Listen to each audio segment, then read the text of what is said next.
Thank you very much. Thank you, Mr. It's a great honor. Thank you, Mr. President.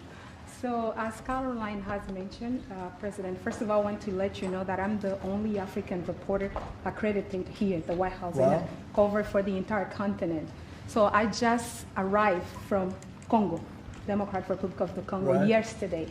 I went to see firsthand how the people is feeling and the president's message, President Felix Tshisekedi, about this upcoming peace deal. And let me tell you firsthand what I've witnessed myself. I spoke with the people on the street. I spoke with youth. They know your name. They know that a president named President Trump is working hard to finally bring peace to the country. I saw hope. They have hope now for a better day in Congo. They see what you're doing as a future, better future for Congo. And I had opportunity to sit down with President Felix Tshisekedi for an interview because I want to understand his mind, what he's thinking, his feeling about everything that your administration is doing.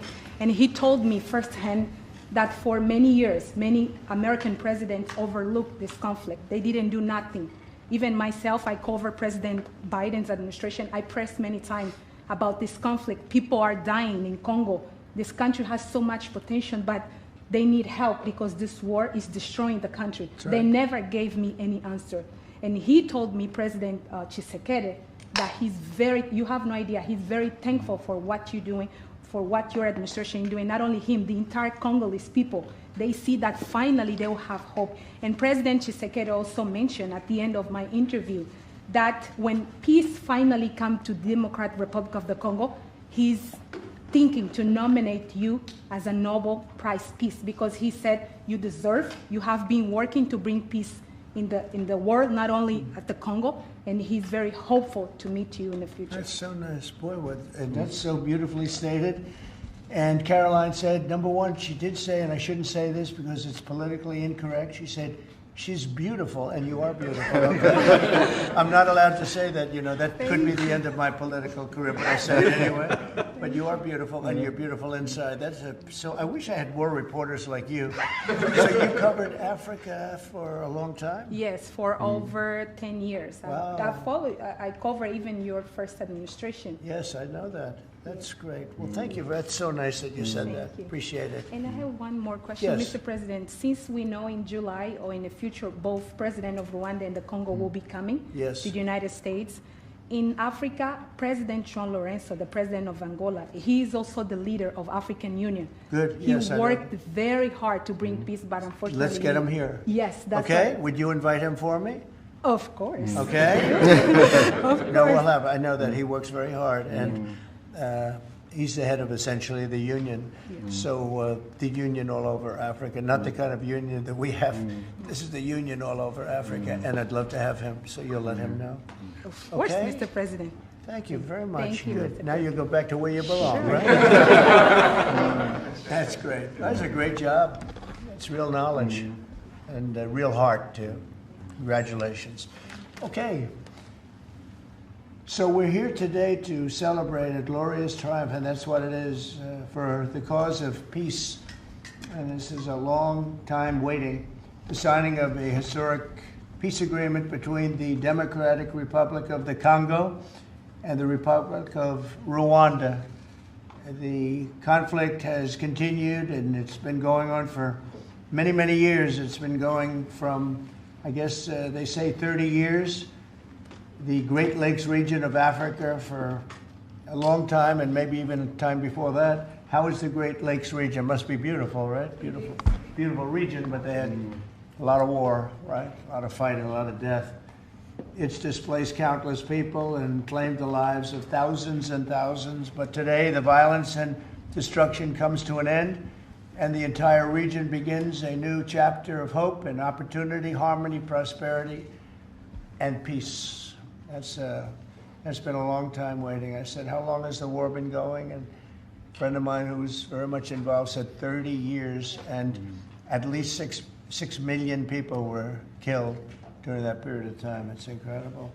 And somebody said that was actually, it's the biggest war on the planet since World War II. So it's a shame but we're going to bring it to an end. I want to express my gratitude and congratulations to the representatives of the Democratic Republic of the Congo and the Republic of Rwanda, who signed this pivotal agreement a short time ago. They just signed right in front. And let me also thank Secretary of State Marco Rubio, who has worked very hard on this subject, and we've worked on it together, for his outstanding leadership, as well as Senior Advisor for African and Africa Affairs, Mossad Boulos, who's, as you know, spends a lot of his time in Africa, and he's very comfortable there. I said, were you at all uncomfortable with all of the turmoil and all of the killing? And he said, no, I wasn't uncomfortable, and that's what you need. You need somebody that's going to be able to get. So, Mossad, I want to thank you very much for the job you've done. Amazing guy, actually. I also want to thank African Union, Qatar, Togo, for working closely with the United States. And I know Qatar was really working hard, and African Union, we just spoke about that. And I look forward to having them representatives here when we do the official meeting, and that'll be sometime in July. And we look forward to it. And you better be here covering it, okay? You better be, we're not going to stand anybody else covering it but you. But this is a tremendous breakthrough. In a few short months, we've now achieved peace between India and Pakistan, Israel and Iran, and the DRC and Rwanda, and a couple of others also. Serbia, you know, was they were getting ready to go to war with a group I won't even mention because it didn't happen. We were able to stop it, but I have a friend in Serbia, and they said we're going to go to war again. And I won't mention that it's Kosovo, but it's Kosovo. But they were going to have a big time war, and we stopped it. And we stopped it because of trade. They want to trade with the United States. I said we don't trade with people that go to war. And we said that also with, if you take a look at Pakistan and India, it was great. They have two great leaders, and they were able to stop. They were in the midst of a big fight, I guess everybody saw, and it was going to get very bad. And they are nuclear nations, very powerful nuclear nations. In the months and years ahead, my administration will continue to work closely with all of the parties in this deal and ensure the agreements are fully taken care of, and you're going to do what's in the agreement. We'll say you better do what's in that agreement, right? Because if somebody fails to do that, bad things happen. But I have a feeling that after 30 years, I think after 30 years, you're all set. We are. I think both of you have said that's enough, right? That's enough. Yeah. That's enough. You've seen it all. So this is a wonderful day. It's a great day. We've had some tremendous success. It's been a great week between just coming back from a very successful trip, NATO's really pulled together. They have, they're going to spend over $1 trillion a year. Nobody expected a thing like that to happen. And we had the war, as you know. We call it the 12-day war. It was exactly a 12-day war. And we ended up with no nuclear weapons. That's what we wanted. And they were just absolutely blown to pieces, those 3 sites. And there's no nuclear weapons, and hopefully there can be a lot of healing, and the healing is starting. And it's been a really pretty amazing week, and this is one that I really look forward to. This was set up a few weeks ago, and it was something that I really look forward to. If we can do this, and we do that because we have a certain competence that's good, we're able to get people to be peaceful. I think we can do war better than anybody, but we don't want to. President, Secretary Rubio, the entire team. I think for the people of these 2 countries, they should know that the United States is committed to the pathway of peace. But to my fellow Americans, this is really a celebratory moment. This is a big moment for our country because under the President's leadership, we've taken what was 30 years of killing and war, the worst war in terms of death count since World War II, and now we're on a pathway to peace. And so if I think about what I know about these 2 countries, for 30 years, pretty much the entire time that I can remember these 2 countries being in the news, much of the story has been about them fighting one another, about them killing one another. And now we can look forward to a future where my children will look at this moment as the beginning of a new story, a story of prosperity and of peace. So thanks to the President, congratulations to the entire team, and to my fellow Americans. We should all be really proud because it's amazing what active presidential leadership can accomplish when it's geared towards peace and prosperity. and that's what we have in the Oval Office right now. So great job, sir. Thank you very much, JB and Marco. And then we're going to ask the two principals to speak. Yes, sir. Mr. President, first of all, thank you. When I first came on this job a few months ago, you made it very clear that one of the priority of this administration under your leadership was going to be the pursuit of peace. And from day one, whether it's been in Ukraine and Russia, whether it's been Pakistan, India, whether it's been Iran and Israel, and in the continent of Africa, your priority's been on peace. And today we see this come to fruition. It's sad. Wars get a lot more attention than peace. But peace is harder than war. A lot harder, and I want to congratulate both of the leaders here and their respective presidents for choosing the harder path, which is often peace, than the easier path, which sometimes is war, as costly and as bloody as it may be. And I echo the Vice President's statements, and that is that Americans should be very proud that the #1 voice for peace in the world today is our president, your president. And so thank you, President Trump. And I want to, again, recognize Dr. Boulos and the work he's put into this from day one. He's really put a lot of time and effort, and as our friends from the respective countries can share with us. And last point, I do want to thank, you've done this already, but the African Union, Togo, and Qatar, who have been extraordinary partners and whose help we're going to need to continue to receive in order to bring all this to fruition. So congratulations to both of you, and thank you, Mr. President. Great job you've done. Do you want to start? Either way, would you like to start? Ladies first, maybe. Okay. Thank you so much. Thank you very much. Thank you so much, Mr. President, for having us here. I think I can summarize my contribution in 3 main points. First of all, thank you and congratulations indeed for this remarkable milestone, which is putting an end to 30 years of conflict and of suffering, and which is redefining the perspectives that millions of Congolese and of citizens of the greater Great Lakes region will have. The second point is stay committed, stay on board. We need the United States to make sure that this agreement holds and that you hold us accountable. And the third point is, if you stay on board, I think there are so many perspectives that we can transform our partnerships through, and that can usher in an era of prosperity, of growth, and of shared bilateral relationships that go well beyond the challenges that we've shared together, and that can at least, or finally, focus on the potential and of the wealth that we can share. So again, our heartfelt gratitude to you on my behalf, but more importantly, on behalf of the people of the Democratic Republic of Congo. Thank you so much. Beautifully spoken, and I look forward to seeing your leader. They will, highly respected person, as you know. Indeed. Highly respected all over the world, but in Africa in particular. So sometime in July, we'll do something, big ceremony. We look forward to it. Thank you very so much. Please. Thank you very much, Mr. President.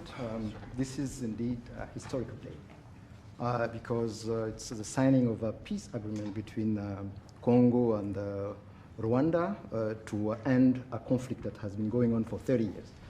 And there has been many mediation, facilitation in the past, but none of them succeeded. And we believe that it's because of your leadership and your steadfast commitment to this process, with also a new approach of economic integration, regional economic integration, which is important to allow Rwanda and DRC working together, because this is a very rich region with cross-border trade, with the minerals, with natural wealth. So with the US standing side by side with Rwanda and DRC, we believe that we will achieve a long-time peace.